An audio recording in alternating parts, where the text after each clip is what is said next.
Parlez-moi d'IA. Mesdames et messieurs, bonjour. Je suis un super ordinateur Carl, cerveau analytique de recherche et de liaison. C'est une machine qui ressent les choses. On nous raconte n'importe quoi sur l'IA. Alors, qu'est-ce que tu en dis, Kit ? Moi, je n'en dis rien du tout. Que la créativité, elle reste du côté de l'humain. Parlez-moi d'IA, présenté par Jean-Philippe Clément. Bonjour à toutes et à tous, bonne année 2026.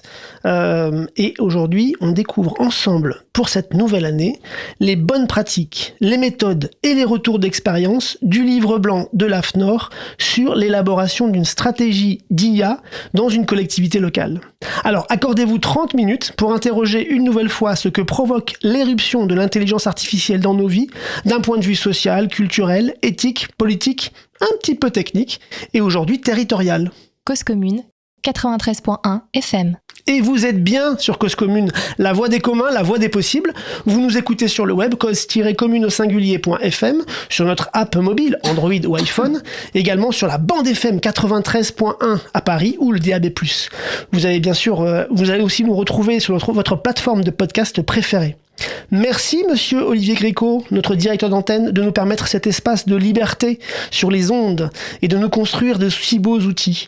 Chers auditorices, nous n'avançons que grâce à vous et votre grand pouvoir, celui du partage et du like. Si vous appréciez Parlez-moi d'IA, vous pouvez nous aider en likant et partageant notre émission. Nous adorons aussi lire vos commentaires sur Spotify, sur Apple Podcast, sur LinkedIn.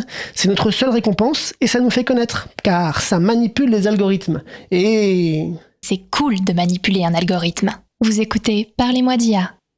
Depuis le début de cette 3e saison, si vous êtes attentifs, depuis septembre, du coup, nous interrogeons les actrices et les acteurs des collectivités locales qui se sont engagés dans une démarche IA.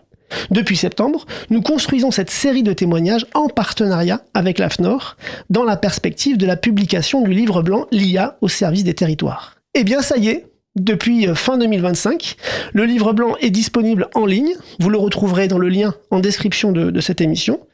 Vous allez pouvoir vous référer à cet outil qui devient indispensable pour définir de zéro ou simplement pour comparer votre stratégie IA. La publication est particulièrement adaptée aux collectivités locales, mais elle est parfaitement valable pour tout type d'organisation qui souhaite se lancer ou aller plus loin dans une démarche IA. Le livre blanc a été écrit par des experts, inspiré par plus de 30 entretiens de collectivités et synthétise de nombreuses ressources utiles. Il est structuré, AFNOR oblige, selon la logique de la norme ISO 42001. On va voir que c'est pas si compliqué que ça. C'est-à-dire qu'en fait, ça décrit la démarche en passant par les grandes étapes, depuis la vision, puis la mise en place d'une gouvernance, puis la mise en œuvre de votre projet, et enfin l'amélioration en continu.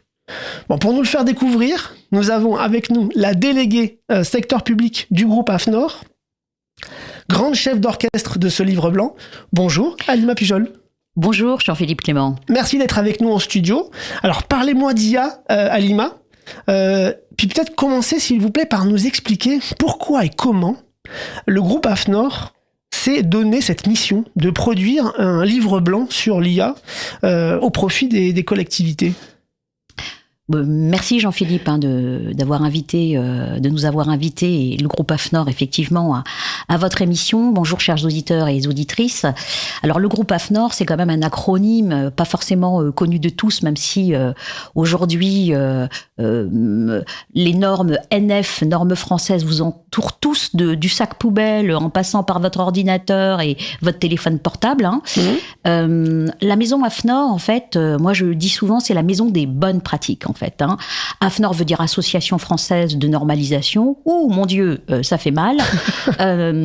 En fait, derrière les normes, il faut entendre non pas les normes réglementaires. On a une mission d'utilité publique, mais c'est de fabriquer des normes volontaires, c'est-à-dire de cofabriquer avec la société civile des lignes directrices, des guidelines, des recommandations sur l'état de l'art, sur un sujet donné, qu'il soit technique ou sociétal. Et évidemment, l'intelligence artificielle est un enjeu sociétal majeur et l'AFNOR ne pouvait pas ne pas participer aux travaux de l'ensemble des acteurs sur ce sujet. Et d'ailleurs, c'est pas votre coup d'essai. Vous avez commencé avec Ecolab, du Commissariat général au développement durable.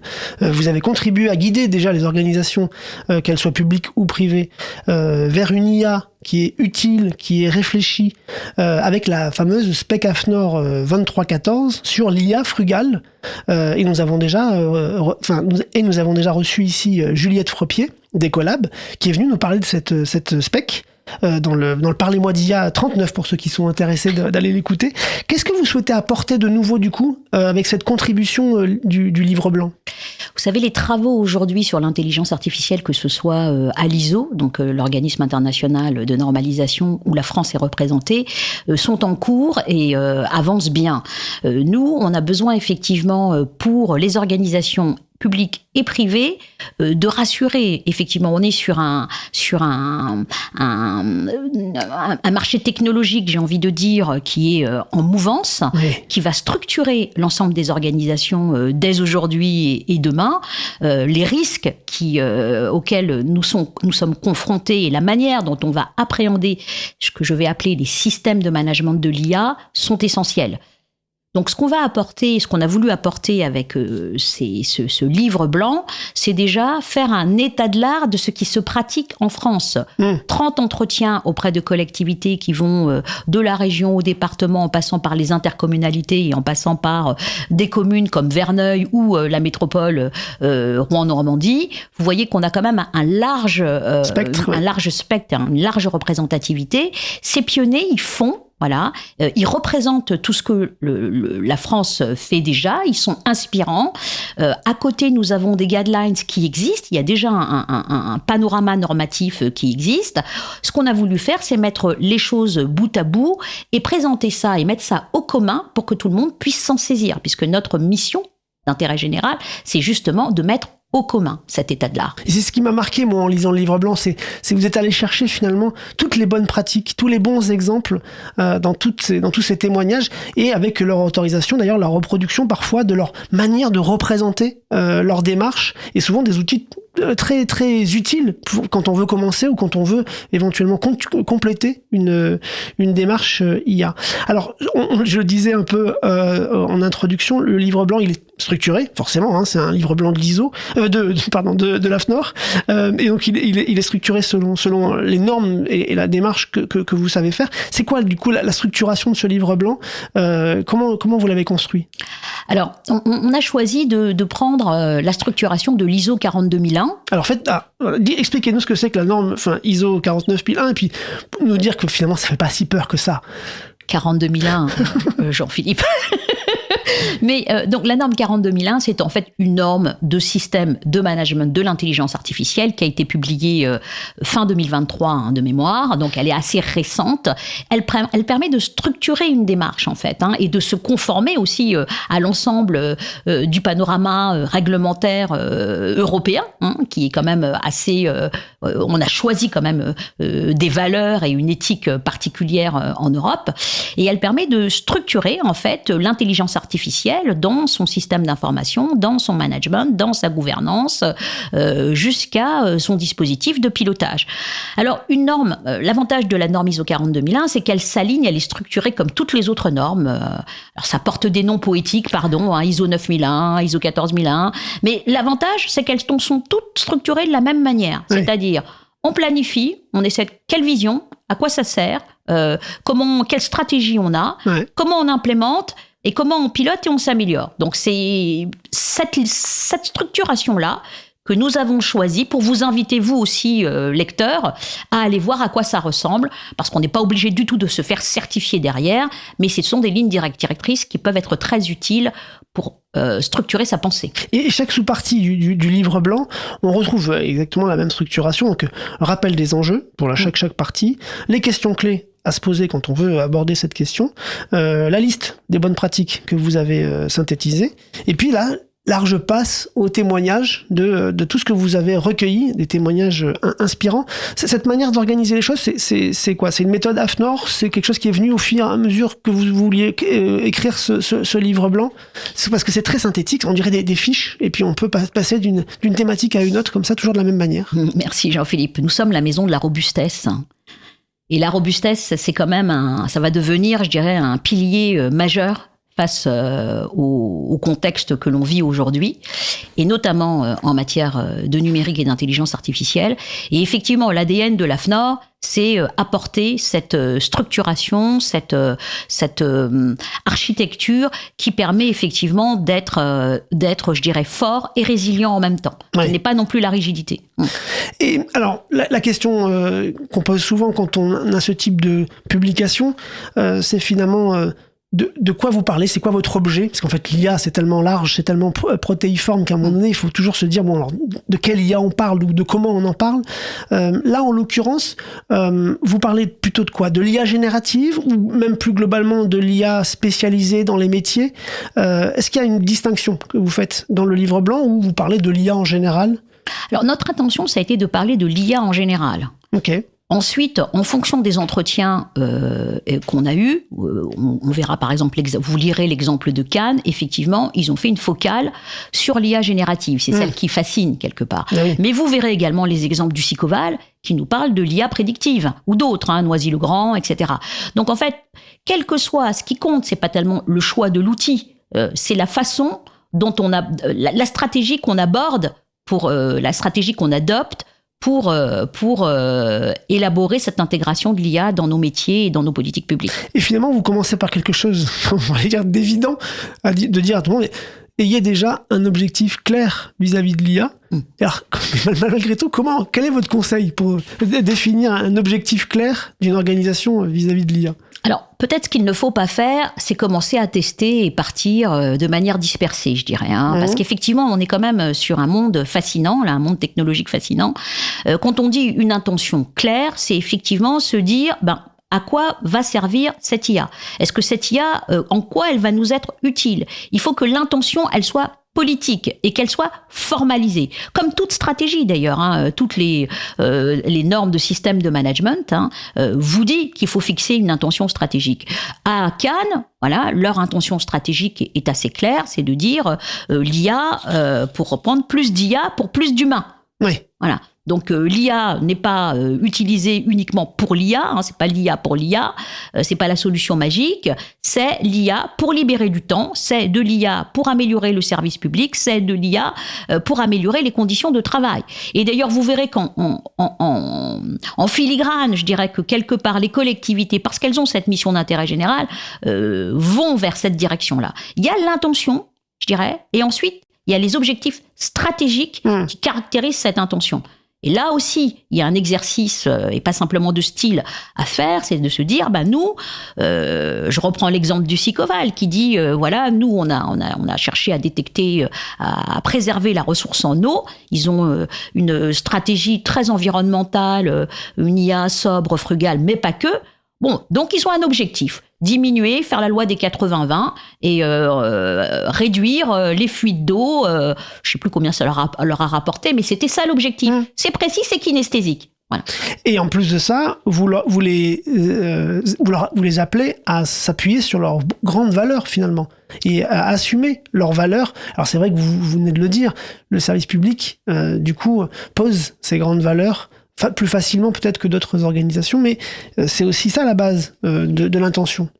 Effectivement, quand on a des valeurs fondamentales, un peu comme la région Occitanie le cite, mais le réseau des interconnectés également travaille sur ces 6 valeurs. Voilà, une IA frugale, une IA sobre, une IA souveraine, une IA qui soit utile, etc. Vous le verrez dans le livre blanc. Selon, je dirais, les élus qu'on a, les valeurs que l'on porte, ces valeurs, elles fondent en fait notre stratégie. Je veux dire, à l'Eurométropole de Strasbourg, quand on entend Caroline Zorn, vice-présidente au numérique à l'EMS, eh bien, on voit bien que ça va jusqu'à se dire, nous, on accorde un droit de retrait, ça m'a beaucoup marqué ça, un droit de retrait aux agents de ne pas utiliser l'IA. À partir du moment où c'est argumenté et c'est solide, ça touche tellement aux droits fondamentaux et que nous, EMS, on y est très attachés, eh bien, on a tous voté, on a voté ceci dans notre doctrine. Et vous, d'ailleurs, effectivement, vous appelez et vous constatez et vous appelez à faire en sorte que cette stratégie s'appuie sur le vote des organes délibératifs de chaque collectivité, justement pour lui donner aussi une dimension véritablement politique. Et donc souvent c'est aussi en lien avec le fait de créer une sorte de document de référence. Ça, vous appuyez quand même beaucoup sur l'idée que c'est quel que soit le type de document de référence, il en faut un à un moment donné. Oui, alors ça se résume souvent quand on est dans l'opérationnel, on se dit bon on va faire une charte IA, on a déjà une charte du numérique et on y va, on rajoute des éléments sur l'IA. Ce qui m'a marqué dans les entretiens avec Montpellier, l'élu de Montpellier, Monsieur Reynaud ou Manu Reynaud, ou encore dans ce Pierre Janin de Rennes Métropole, c'est effectivement de se dire qu'il y a des instances de gouvernance différentes qui doivent être le plus larges possible et qui ont des raisons d'être différentes. Il y a certes, la participation citoyenne, par exemple, à Rennes, elle est fondamentale parce qu'on veut une IA démocratique. Et ça, c'est donc aujourd'hui à Rennes, on fait appel aux citoyens pour demander leur avis, leurs recommandations, mais également au niveau du bilan. Par exemple, donc c'est quand même une interpellation.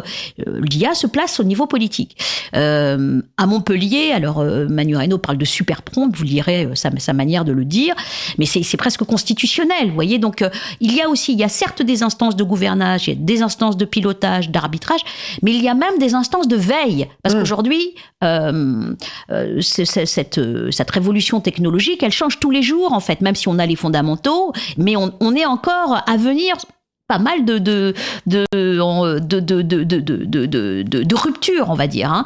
Donc, la veille, face à la prolifération des outils et de leurs usages, et de l'évolution de leurs usages, c'est aussi éminemment important au-delà de la gouvernance opérationnelle, élus, agents, administration. Voilà. Donc, c'est vraiment quelque chose de penser comme...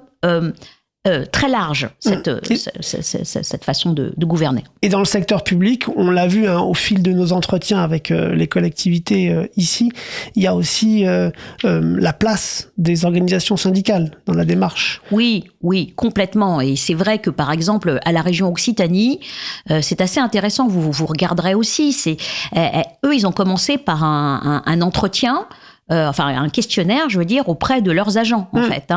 Et ils ont été assez surpris, parce qu'il y avait une adhésion, en fait. Alors, évidemment, c'est pas le cas partout. Vous verrez d'autres exemples où c'est peut-être moins facile. Mais en tout cas, ça aide à cette appropriation. Et la plupart...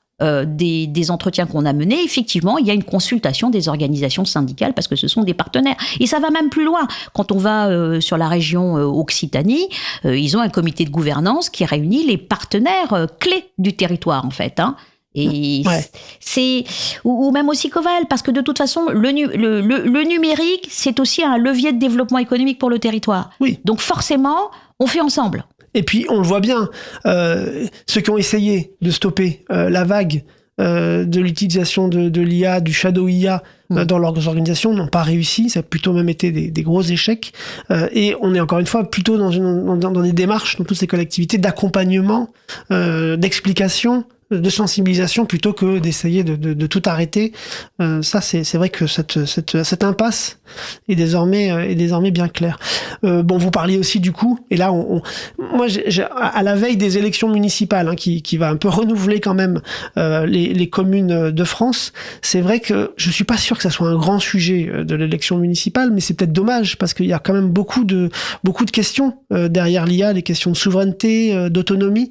En tout cas, l'outil est là pour aider peut-être les candidats. Qu'en pensez-vous ? Moi, j'invite effectivement les élus à se saisir de cette question de l'IA. Ce n'est pas une question technique, c'est vraiment une question politique. Et je suis pas seule à le dire, c'est-à-dire que demain, ça sera effectivement un levier de modernisation et d'accélération des politiques publiques. Et celui qui n'aura pas saisi cette question-là sera fort dépourvu, en fait. Oui.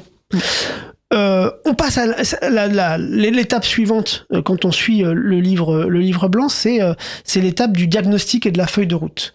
Il y a un moment donné où voilà, on sait où on va, quelle vision, quelle valeur, et on établit une première feuille de route selon vos recommandations. Est-ce que c'est un sujet qui est difficile ? Comment on fait finalement pour établir une feuille de route dans une collectivité ou dans une organisation ? Comment vous préconisez les choses ? La première chose, c'est effectivement qu'il y a une phase de sensibilisation, d'acculturation, même si cette phase de formation, elle se fait tout le temps au début, avant, pendant, après. Elle est particulièrement importante au moment de la pose des fondations. On a passé l'étape, je pose les fondations, vision, valeur, stratégie, intention, ce qu'on a dit tout à l'heure. Il y a déjà cette formation, notamment des élus du comité de direction, parce que si eux sont pas convaincus et s'ils savent pas où ils vont, on est bien ennuyé. Et après, effectivement, ça passe par une formation de tous, en fait, hein, parce qu'on sera tous concernés. Pierre Janin disait, ce qui est assez fascinant avec l'IA, c'est qu'on avait l'habitude des politiques publiques transversales, mais ça là, elle est plus transversale que jamais, en fait. Hein. Elle touche les fonctions, les politiques publiques, mais aussi les fonctions support. Elle touche tout le monde, à la fois à l'horizontale et à la verticale. Donc, plus ou moins, donc les formations et les sensibilisations, on n'a pas tous besoin de la même chose, mais personne n'est épargné. Donc, comment on sensibilise ? Et effectivement, on sensibilise, je dirais, ça passe par des formations, ça passe par l'acculturation, ça passe par aussi cette gouvernance qu'on a déjà vue. En fait, c'est tout un faisceau de leviers, en fait, qui permet cette acculturation. Et elle va être plus ou moins nécessaire selon l'endroit d'où on part. On part pas de la même manière dans la région Occitanie où il y a déjà les agents utilisent l'IA déjà au quotidien, personnellement, et sont plutôt favorables, 80% je crois souhaitent être formés, que dans tel conseil départemental ou telle commune où il y a encore des peurs et des mythes à déconstruire. Donc la déconstruction des mythes, elle est essentielle. Et ça, c'est juste avant l'étape de recensement, pour le coup, de vrais projets ou de vrais besoins au sein de la collectivité. Encore une fois, on revient sur l'utilité. Oui. Alors ça, c'est vraiment, ça aussi, c'est une manière d'embarquer. Si on part pas en fait des besoins des agents, des métiers, on passe à côté en fait. Ça, on le sait de toute manière dans tout projet maintenant aujourd'hui, on a et plus que jamais besoin de coller aux irritants. Cannes je recite cet exemple parce qu'ils sont assez avancés. Ils interrogent leurs agents et les métiers sur quels sont les irritants, quelles sont les tâches chronophages, quelles sont les choses que vous ne pouvez pas faire faute de temps, en fait. Hein. Ça, c'est vraiment des questions très simples. Ils n'ont pas demandé quelles sont les solutions IA que vous souhaitez qu'on achète. Ils sont partis du métier. Ils sont partis du métier. Et je cite en parallèle l'exemple je crois que c'est l'association Impact IA, une association d'entreprises privées, parce que c'est toujours bien de comparer et de voir comment chacun avance de son côté. Et lui, il nous cite l'exemple de Bouygues, où il travaille, et il nous dit, nous, notre PDG, il a dit, je veux que ce soit les directeurs métiers qui viennent pitcher en direction générale sur les besoins métiers et sur leur stratégie. Il ne s'agit pas de faire venir l'expert IA de chaque entité. Vous voyez, ça montre vraiment que on a cet intérêt à dire il faut une IA qui soit utile et qui soit à valeur ajoutée. Et qui parte des directions générales des BU. Oui, tout à fait. Et d'ailleurs, on revient du coup sur cette thématique-là. On l'a vu avec le baromètre Data Publica. L'implication désormais des directions générales est essentielle dans ces démarches-là. Et c'est un bon indicateur aussi de maturité de la collectivité. Complètement. C'est même incontournable, j'ai envie de dire. Hein. Alors, on peut se dire au début, on va faire aujourd'hui on va utiliser plutôt de l'IAGène pour permettre à tout un chacun de répondre aux besoins de synthèse, de compte rendu, de contenu en fait. Hein. Mais de plus en plus, on va touché. C'est pour ça que la question de la différence entre IA générative et IA et l'IA classique est moins pertinente, je dirais. C'est que forcément, à un moment donné, la frontière, elle est comment dit-on, perméable en fait. Ouais. L'IA générative va toucher les IA spécialisées, métiers, et l'IA spécialisée va se servir et inversement. Bien sûr. Moi, ma grande question, c'est que c'est un peu ce qu'on évoquait en introduction de cette émission. C'est finalement, on voit bien que cette démarche, il faut la structurer, il faut à la fois être le plus précis possible dans l'utilité. Je pense qu'il faut aussi quand même savoir se ménager des zones de souplesse, des droits à l'erreur, comme on dit. Et puis, et comment les normes, vous disiez les normes volontaires, les normes proposées par l'AFNOR peuvent aider justement dans ces démarches-là. Quel type de normes peuvent aider? Comment l'AFNOR peut aider finalement dans ces démarches? Je vais le dire très simplement, c'est-à-dire que si vous partez en voyage au Mexique, au Brésil ou je ne sais où, vous partez pas en se disant j'y vais et on verra. Vous avez forcément des penses-bêtes, des checklists. Vous êtes le guide du routard de l'IA. Un guide du routard. Eh bien, c'est à peu près ça. Ces documents de référence, j'appelle pas ça normes, ces documents de référence, ces bonnes pratiques, elles sont là pour pas réinventer la poudre, en fait. Ouais. Elles vous permettent d'avoir des lignes directrices, une checklist de choses à penser, à ne pas oublier. Qui sont en fait le recensement de tout ce que les uns et les autres ont pu dire de manière structurée, on va pas s'en passer. Non. Et donc pratiquement, comment ça se passe? Je fais appel à vous, je vous appelle, je vous dis voilà, j'aimerais bien un peu structurer ma démarche. Il y a une antenne régionale de l'AFNOR qui peut me prendre en main et m'aider. Vous pouvez, alors nous, notre mission, c'est effectivement de fabriquer avec la société civile ces normes. Donc, on a une mission d'utilité publique qui est aussi de diffuser ces normes. Donc, dans chaque région, vous avez une délégation régionale où vous pouvez les consulter, ISO 27001, ISO 27701 pour les données, ISO 42001 et j'en passe et des meilleurs. Vous le verrez dans la liste de notre glossaire en fin de document. Mais il y a cette idée de dire, je peux effectivement consulter, acheter la norme, merci, ça nous fait vivre aussi, mais je peux aussi demander à réaliser un test, un audit de maturité IA, pour savoir si effectivement je suis prêt. Je peux aussi me faire accompagner. Alors nous, on travaille avec un écosystème de consultants et d'experts qu'on met à disposition des collectivités et des organisations. Et enfin, je peux me faire certifier. Alors, je cite l'exemple de Nantes Métropole qui sont certifiés ISO 27001. Allez les voir, demandez-leur pourquoi ils ont fait ça. Sur quel sujet ? 27001, c'est-à-dire le management du système d'information. Jacques Préol disait, je crois, pas d'IA sans data, il n'est pas le seul à le dire. Si on n'a pas des data structurées, un système d'information qui puisse, qui soit bien architecturé, il n'y a pas d'IA. Donc, quand on est ISO 27001 et qu'en plus on est certifié, on est sûr d'être conforme à un certain nombre de réglementations, mais d'aller encore beaucoup plus loin par rapport à cet alignement de son système d'information au regard de l'intégration de l'IA. Et alors pour conclure, si vous deviez donner des indications, des conseils à une organisation qui veut se lancer, vous diriez quoi ? Pour se lancer, suivez les 4 étapes du livre blanc. Du livre blanc, je ne vais pas les reposer. On est tous en phase d'expérimentation. J'ai envie d'aller un petit peu plus loin et de vous dire que ce qui va être important demain, c'est d'anticiper ces transformations. Et anticiper les transformations, ça se travaille à 3 niveaux. À la fois sur notre organisation, c'est-à-dire que demain, l'organisation du travail risque d'être sérieusement chamboulé. On le voit aujourd'hui avec effectivement des licenciements dans le secteur privé, mais pas que. C'est-à-dire que tous nos métiers vont être hybridés, voire augmentés. C'est important d'anticiper ces changements et d'organiser ces processus. Il va falloir également anticiper au niveau technologique. Il faut de la robustesse dans nos systèmes d'information et dans nos data, je n'y reviens pas.